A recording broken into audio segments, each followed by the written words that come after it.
Check one. Hello class, Mr. Goyette over here at National University Academy Spectrum in San Diego.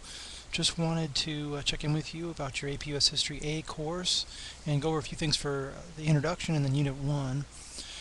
Many of you have already answered the student questionnaire, which is the first item you'll see in the gradebook. It's just a 2-point item just to go over some basics on in terms of what's to be expected for the course in your writing and academic honesty in an online course. For Unit 1, I want you to take a look at the discussions first of all and finish the VAR questionnaire. Most of you have done that. Great job. If you haven't done so already, be sure to get on that. If you get into the discussion after that, you'll notice the topic on Calvinism.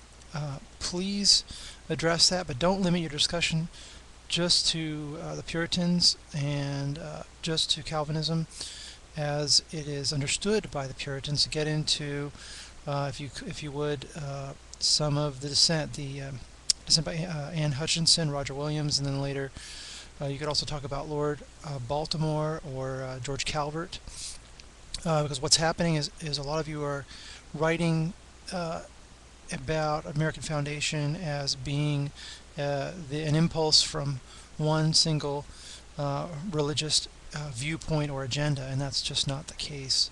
There is a lot of dissent and different ideas about how the American project is to proceed, and indeed the First Amendment becomes a statement of that in protecting the variant and the different ways in which that's carried out. Look at indentured servitude and the religious conversions in the first two assignments, looking at the French and Indian Wars. Think about those captives that are taken away and either converted to Catholicism, why they might have done so. I was glad to see that both Joseph and Maggie thought about the conditions of the children and the wives who are now accepting this new religion and why they're in that situation.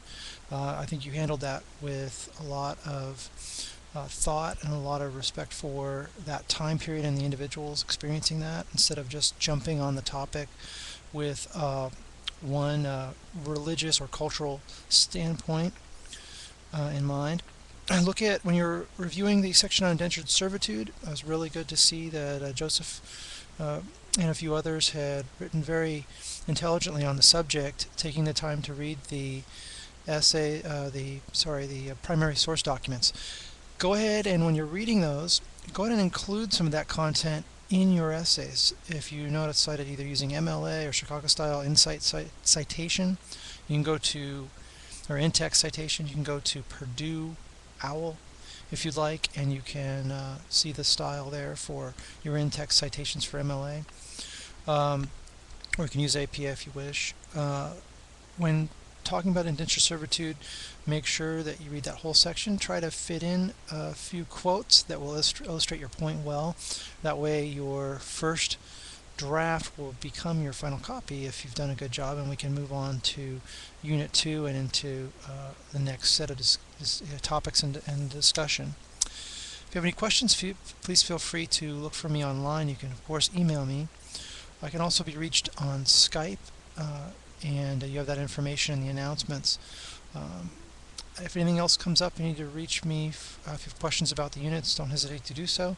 Hope you're enjoying the class, and I really enjoy seeing the lively discussion and some of the questioning of the course material. I really like to see students who are actually questioning the question or getting behind the premise. That's always a good thing to see if you're analyzing the viewpoint of the authors and the intent of the teachers. So glad to see that tenacity among my students and that academic rapaciousness in each of you. So keep it up, and I will talk to you soon. Bye.